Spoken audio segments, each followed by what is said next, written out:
Welcome to UTVS News at 4:30. I'm Stephen Schroeder. And I'm Kenny Johnson. Thank you for joining us. Charges are being considered after 2 men were arrested in an incident at the Red Carpet nightclub in downtown St. Cloud. 3 officers all fired their weapons in a shooting of a 40-year-old in Coon Rapids last week, according to a report. The Minnesota Bureau of Criminal Apprehension says that John Fairbanks was shot multiple times after officers believed him to be a deadly threat. Police found a handgun next to Fairbanks, and the investigation into the incident is ongoing. The officers are currently on standard administrative leave.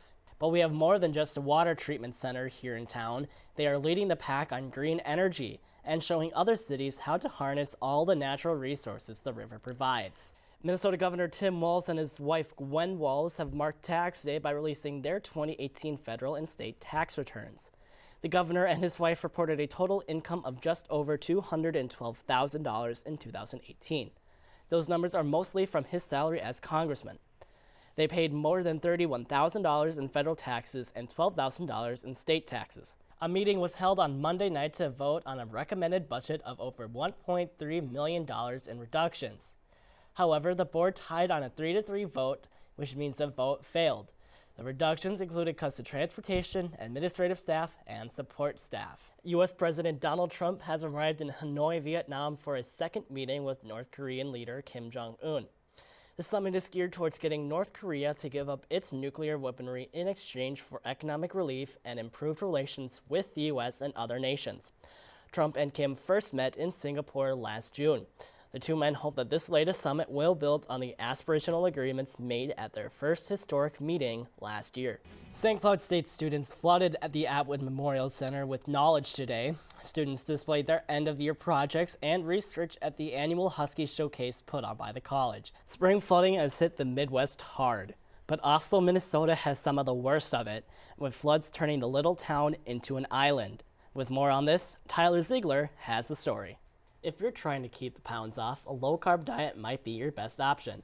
Reed Binnen has more on the studies on calories and the body's metabolism in today's Health Minute.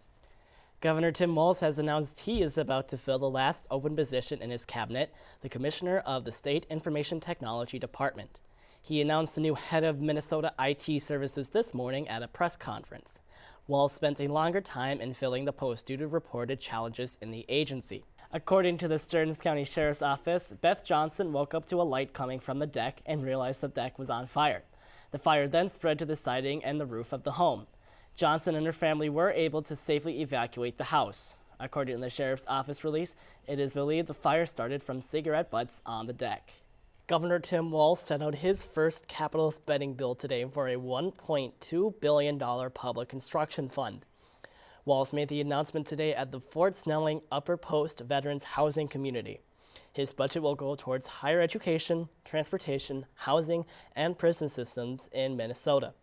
Walz is relying on state Republicans to agree to the proposal, who have so far opposed the cost of the high bill. Becker, Minnesota might be home to Google's next $600 million wind-powered data center. Sherburne County and Becker officials will be reviewing a request by Google to waive 20 years' worth of future taxes in March at a public hearing. The data center would bring 50 new tech jobs to the Becker area.